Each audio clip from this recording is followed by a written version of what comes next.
Hi అండి. అందరూ ఎలా ఉన్నారు? నేనైతే చాలా బాగున్నాను. మీరందరూ కూడా బాగుండాలని మనస్ఫూర్తిగా కోరుకుంటున్నాను. మరో మంచి వీడియోతో మీ ముందుకైతే వచ్చేసానండి. చదువుల తల్లి సరస్వతి ఎక్కడ కొలువై ఉంటుందో అక్కడే లక్ష్మీదేవి కూడా కొలువై ఉంటుంది. సరస్వతీదేవి జన్మదినోత్సవాన్ని వసంత పంచమిగా జరుపుకుంటారు. ఈ మాఘమాసంలో ఫిబ్రవరి 2వ తేదీన వసంత పంచమి వచ్చింది. మాఘమాసంలో వచ్చే ఈ వసంత పంచమి నాడు ఎలాంటి విధి విధానాలను పాటించడం ద్వారా మీ ఇంటికి అఖండ ధనలాభం కలిసి వస్తుందో ఈ వీడియోలో తెలుసుకుందాం. మన ఛానల్ని ఫస్ట్ టైం చూస్తున్నట్టయితే సబ్స్క్రైబ్ చేసుకోండి. వీడియో నచ్చినట్టయితే లైక్ చేయండి. ఫిబ్రవరి 2 వసంత పంచమి నాడు ఉదయాన్నే నిద్రలేచి సూర్యుడికి అర్ఘ్యం సమర్పించండి. మాఘమాసంలో వచ్చే ఈ వసంత పంచమి నాడు సూర్యుడికి అర్ఘ్యం సమర్పిస్తే విపరీతమైన ధనలాభం కలిసి వస్తుంది. జీవితంలో డబ్బు కొరత ఏర్పడదు. ఈ వసంత పంచమి రోజున స్నానం చేసేటప్పుడు నీటిలో కొంచెం పసుపు వేసుకొని స్నానం చేయండి. జాతకరీత్యా దోషాలన్నీ తొలగిపోయి మీ జాతకంలో అదృష్టం పెరుగుతుంది. ఈ వసంత పంచమి నాడు ముఖ్యంగా సరస్వతీదేవిని అలాగే లక్ష్మీదేవిని పూజించాలి. వసంత పంచమి రోజున సరస్వతీదేవిని పూజించడం వల్ల మీ పిల్లలు గొప్ప స్థాయికి ఎదుగుతారు. అలాగే లక్ష్మీదేవిని పూజించడం వల్ల విపరీతమైన డబ్బు కలిసి వస్తుంది. ఆకస్మిక ధనలాభం కలుగుతుంది. కాబట్టి ఈ వసంత పంచమి రోజున మీ పూజ గదిలో ఉన్న లక్ష్మీదేవి పటం ముందు ఒక పిండి దీపం వెలిగించి అమ్మవారికి నమస్కారం చేసుకోండి. అన్ని దీపాల కంటే పిండి దీపం చాలా శ్రేష్టమైంది. కాబట్టి ఈ మాఘమాసంలో వచ్చే వసంత పంచమి నాడు లక్ష్మీదేవి ముందు పిండి దీపం వెలిగిస్తే జన్మ జన్మల అదృష్టం కలిసి వస్తుంది. ఊహించలేనంత డబ్బు మీ ఇంటికి చేకూరుతుంది. ఇక పూజలో నైవేద్యంగా ఒక చిన్న బెల్లం ముక్కను నివేదించండి. పంచమి రోజున అమ్మవారిని పూజించేటప్పుడు ఒక శక్తివంతమైన మంత్రాన్ని చదివితే సరస్వతీదేవి అలాగే లక్ష్మీదేవి ఆశీర్వాదంతో మీ ఇల్లంతా అష్ట ఐశ్వర్యాలతో నిండిపోతుంది. వసంత పంచమి రోజున ఉదయాన్నే లేచి ఇల్లు గుమ్మాలన్నీ శుభ్రం చేసుకొని ఇంటి ముందు అయితే ముగ్గు అందంగా వేసుకోవాలి. గుమ్మానికి చక్కగా పసుపు రాసి కుంకుమ బొట్లు పెట్టి ద్వార పూజ అయితే చేసుకోవాలి. సరస్వతీదేవి అమ్మవారి పూజను లక్ష్మీదేవి అమ్మవారి పూజను పూజా మందిరంలోనే చేసుకోవచ్చు. లేదంటే పీఠం ఏర్పాటు చేసుకుని పూజ చేసుకోవచ్చు. పూజా మందిరంలో చేసుకున్నట్టయితే దేవుళ్ళందరికీ కూడా గంధం కుంకుమ బొట్లు పెట్టి పువ్వులను సమర్పించాలి. అలానే పీఠం ఏర్పాటు చేసుకున్నట్లయితే మీరు ఎక్కడైతే పీఠం ఏర్పాటు చేసుకుందాం అనుకున్నారో ఆ ప్లేస్ని తడి క్లాత్తో తుడిచి బియ్యం పిండితో అష్టదళ పద్మ ముగ్గు వేసుకోవాలి. సరస్వతీదేవి అమ్మవారి ఫోటో అలానే వెంకటేశ్వర స్వామి లక్ష్మీదేవి అమ్మవారు కలిసి ఉన్న ఫోటో పెట్టుకోండి. పూజా మందిరంలోనే చేసుకోండి. వీలైనంత వరకు కావాలంటే పీఠం ఏర్పాటు చేసుకొని చేసుకోవచ్చు. నేనైతే ముందుగా దేవుళ్ళందరికీ కూడా గంధం కుంకుమ బొట్లు పెట్టాను.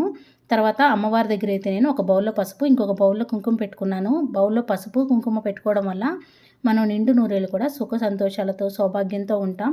ముందుగా మనం ఏ పూజ చేసినా విఘ్నాలు కలగకుండా ఉండడానికి గణపతి పూజ చేస్తాం కదా. పీఠం ఏర్పాటు చేసుకున్న వాళ్ళైతే ఆ ముగ్గు మీద పీటను వేసి పీట మీద తెల్లని టవల్ వేసి 3 గుప్పిలు కానీ 5 గుప్పిలు కానీ బియ్యం పోసి లక్ష్మీదేవి అమ్మవారి ఫోటో వెంకటేశ్వర స్వామి లక్ష్మీదేవి అమ్మవారు కలిసిన ఫోటో అలానే సరస్వతీదేవి అమ్మవారి ఫోటో పెట్టుకోండి. నేనైతే లక్ష్మీదేవి అమ్మవారి విగ్రహం పెట్టుకున్నాను. వెంకటేశ్వర స్వామి లక్ష్మీదేవి అమ్మవారు కలిసి ఉన్న పెద్ద ఫోటో అయితే పెట్టాను. సరస్వతీదేవి అమ్మవారు కూడా ఉందని ఆ ఫోటో అయితే పెట్టుకున్నాను. ముందుగా ఏ పూజ చేసినా విఘ్నాలు కలగకుండా ఉండడానికి గణపతి పూజ చేస్తాం కాబట్టి వినాయక స్వామి విగ్రహం అయినా పెట్టుకోవచ్చు, ఫోటో అయినా పెట్టుకోవచ్చు. పూజా మందిరంలో అనుకోండి స్వామివారి ఫోటో ఉంటుంది కదా, అక్కడే స్వామివారికి గంధం కుంకుమ బొట్లు పెట్టి పువ్వులను సమర్పించాలి. ఓం గం గణపతి అయిన మహా అనుకుంటూ స్వామివారి దగ్గర పసుపు కుంకుమ గంధం అక్షంతులు పువ్వులు వస్త్రం సమర్పించాలి. స్వామివారి దగ్గర ఒక చిన్న బెల్లం ముక్కను నైవేద్యంగా పెట్టాలి. తర్వాత వెంకటేశ్వర స్వామి లక్ష్మీదేవి అమ్మవారి దగ్గర కూడా పూజ చేసుకోవాలి. నేనైతే ఒక పీట మీద లక్ష్మీదేవి అమ్మవారి విగ్రహం పెట్టుకున్నానండి. అమ్మవారికి అయితే మల్లెపూల మాల అయితే వేశాను. మీరు కావాలంటే అమ్మవారికి మంగళకరమైన వస్తువులు చిట్టి గాజులతో గోమతి చక్రాలతో గవ్వలతో పూజ చేసుకోవచ్చు. మంగళకరమైన చిట్టి గాజుల మాల కూడా అమ్మవారికి వేయచ్చు, గాజుల మాల కూడా వేయచ్చు. నేనైతే ముందుగా ఓం నమో వెంకటేశాయ అనుకుంటూ స్వామివారి దగ్గర పువ్వులతో అక్షంతలతో పూజ చేసుకుంటున్నానండి. అలానే శ్రీమాత్రే నమః అనుకుంటూ అమ్మవారి దగ్గర పువ్వులతో అక్షంతలతో మంగళకరమైన వస్తువులు చిట్టి గాజులు గోమతి చక్రాలతో పూజ చేసుకోవచ్చు. నేను సరస్వతీదేవి అమ్మవారి దగ్గర కూడా పూజ చేసుకుంటున్నానండి. సరస్వతి అమ్మవారి శ్లోకం చదువుకుంటూ అమ్మవారి దగ్గర కూడా పువ్వులతో అక్షంతలతో పూజ చేసుకుంటున్నాను. ఈరోజు ముఖ్యంగా పూజలో పుస్తకాలు పెన్నులు పెట్టుకోవాలి. దీపం సాక్షాత్తు పరబ్రహ్మ స్వరూపం కాబట్టి దీపం దగ్గర 2 అక్షంతలు పువ్వులు పెట్టి నమస్కారం చేసుకోవాలి. రాగి గ్లాసులో వాటర్ మాత్రం తప్పకుండా పెట్టుకోండి. రాగి గ్లాసు కూడా గంధం కుంకుమ బొట్లు పెట్టుకోండి. ముందుగా నూనెను వడ్డించి తర్వాత 3 ఒత్తుల్ని ఒక ఒత్తిగా చేసి ఏకార్తితో వెలిగించుకోవాలి. మీరు కావాలంటే ఆవు నెయ్యితోనే దీపారాధన చేయొచ్చు, నువ్వుల నూనెతోనే దీపారాధన చేయొచ్చు. అమ్మవారి దగ్గర ఈ రోజున పిండి దీపంలో దీపారాధన చేస్తే చాలా మంచిది. సరస్వతీదేవి అమ్మవారి ముగ్గు వేసుకోండి. వీలైతే అక్కడ ప్రమిదల్లో దీపారాధన కూడా చేయండి, చాలా మంచిది. నేను లక్ష్మీదేవి అమ్మవారి అష్టోత్తరం చదువుకుంటూ అమ్మవారి దగ్గర పువ్వులతో అక్షంతలతో అయితే పూజ చేసుకుంటున్నానండి. మంగళకరమైన వస్తువులు చిట్టి గాజులు, గోమతి చక్రాలు, గవ్వలతో కూడా పూజ చేసుకోవచ్చు. అమ్మవారి దగ్గర తులసి దళాలు సమర్పించిన చాలా మంచిది. వెంకటేశ్వర స్వామికి కూడా గోవిందనామాలను చదువుకుంటూ తులసి దళాల మాల వేసినా మంచిది, తులసి దళాలతో అర్చన చేసుకున్నా మంచిదండి, అభిషేకం చేసినా మంచిది. సరస్వతీదేవి దగ్గర కూడా పూజ చేసుకోండి.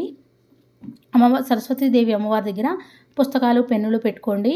అలానే అమ్మవారి దగ్గర పూజ చేసుకున్న పువ్వులు, అక్షంతలు మీరు చల్లుకొని పిల్లలకు కూడా అక్షంతలు చల్లండి. పిల్లలతో చేపించండి ఈ పూజ వీలైనంత వరకు.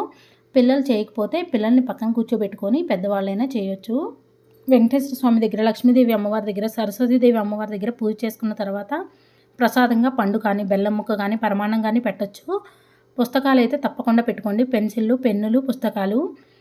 స్వామి అమ్మవార్ల దగ్గర పూజ అయితే కంప్లీట్ అయిన తర్వాత హారతి ఇచ్చి నమస్కారం చేసుకోవాలి. తర్వాత ధూపం వేసుకొని ఆ ధూపాన్ని ఇల్లంతా చూపిస్తే మంచిది. ఈ పూజను ఉదయం వేళలో చేసుకోవచ్చు, సాయంత్రం వేళలో చేసుకోవచ్చు అండి.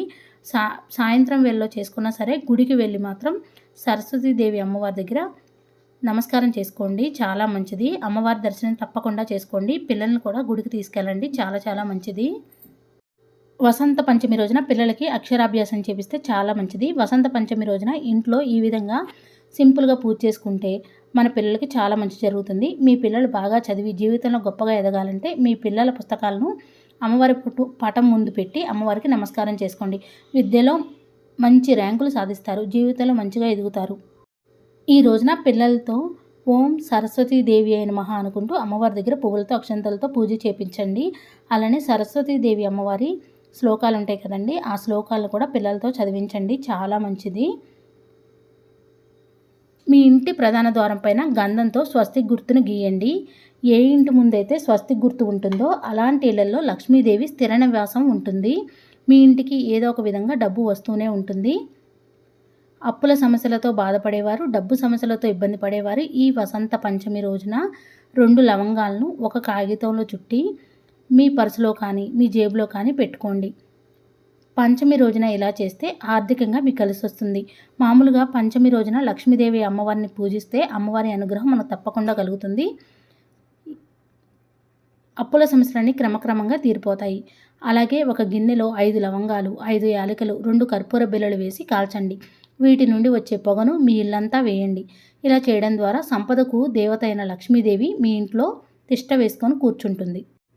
అన్నిటికన్నా ముఖ్యంగా ఈ వసంత పంచమి నాడు పేద విద్యార్థులకు పుస్తకాలను దానం చేయడం వల్ల జీవితంలో ఊహించని రీతిలో ప్రయోజనాలు కలుగుతాయి.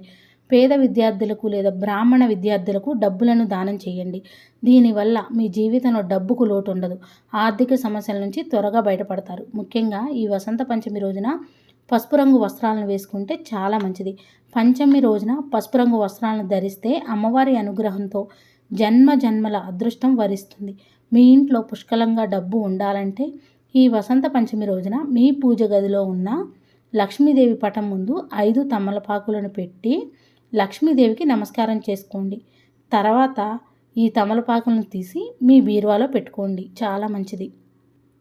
కాబట్టి శక్తివంతమైన పరిహారం చేయడం వల్ల ఆకస్మిక ధనలాభం కలుగుతుంది, అష్ట ఐశ్వర్యాలు చేకూరుతాయి. గోమాతలో 33 కోట్ల మంది దేవతలు కొలువై ఉంటారు, 3 కోటి దేవతలు కొలువై ఉంటారు. కాబట్టి మాఘమాసంలో వచ్చిన ఈ పంచమి రోజున గోమాతకు ఆహారాన్ని సమర్పిస్తే 1,000,000 జన్మల పుణ్యఫలితం లభిస్తుంది.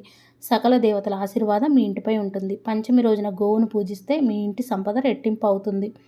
మన హిందూ ధర్మంలో కల్లుప్పును లక్ష్మీదేవి స్వరూపంగా పోలుస్తారు. కాబట్టి ఈ వసంత పంచమి రోజున ఒక గాజు గిన్నెలో రాళ్ల ఉప్పును పోసి మీ ఇంటి ఈశాన్య దిశలో పెట్టుకోండి. రాళ్ల ఉప్పుకి ఇంట్లో ఉన్న నెగిటివ్ ఎనర్జీని ఆకర్షించే శక్తి ఉంటుంది. కాబట్టి ప్రతి ఒక్కరూ కూడా ఈశాన్య మూలలో తప్పకుండా ఒక బౌల్లో కల్లుప్పును పెట్టుకోండి. కల్లుప్పును పెట్టుకోవడం వల్ల మన ఇల్లంతా కూడా పాజిటివ్ ఎనర్జీతో నిండి ఉంటుంది. వసంత పంచమి నాడు తులసి కోటలో ఒక దీపం వెలిగించి తులసి మొక్క చుట్టూ 5 ప్రదక్షిణలు చేస్తే కోరిన కోరికలన్నీ వెంటనే నెరవేరుతాయి. స్త్రీలకు దీర్ఘ సుమంగళి ప్రాప్తి వరిస్తుంది. భర్త ఆదాయం పెరుగుతుంది. అమ్మవారి అనుగ్రహం మీ ఇంటిపై ఉంటుంది. మనలో చాలామంది ఎంత సంపాదించినా కూడా చేతిలో డబ్బులు నిలవట్లేదు. ఆర్థిక కష్టాలు, ఆర్థిక బాధలు వెంటాడుతున్నాయి అనుకునేవారు ఈ వసంత పంచమి నాడు సరస్వతీదేవి చిత్రపటాన్ని కానీ కొని ఇంటికి తెచ్చుకొని పూజ గదిలో అయితే పెట్టుకోండి. ఇలా పెట్టుకోవడం వల్ల అమ్మవారి అనుగ్రహం పెరుగుతుంది, మీ ఇంటి ఆదాయం కూడా పెరుగుతుంది. ముఖ్యంగా ఈ వసంత పంచమి నాడు పిల్లలకు అక్షరాభ్యాసం చేయిస్తే చాలా మంచిది. మీ ఇంటి సంపాదన విపరీతంగా పెరగాలంటే ఈ వసంత పంచమి నాడు ఎవరికైనా అన్నదానం చేయండి. మీ ఇంటి సంపాదన విపరీతంగా పెరుగుతుంది. ఈ విధంగా వసంత పంచమి రోజున సరస్వతీదేవిని అలాగే స్వామి అమ్మవార్లిద్దరిని పూజించడం వల్ల జీవితంలో గొప్ప స్థాయికి ఎదుగుతారు. స్వామి అమ్మవార్ల అనుగ్రహం మన అందరిపైన ఉండాలని కోరుకుంటున్నానండి. అందరూ బాగుండాలి, అందులో మేము ఉండాలని నేనైతే ఎప్పుడూ కోరుకుంటానండి.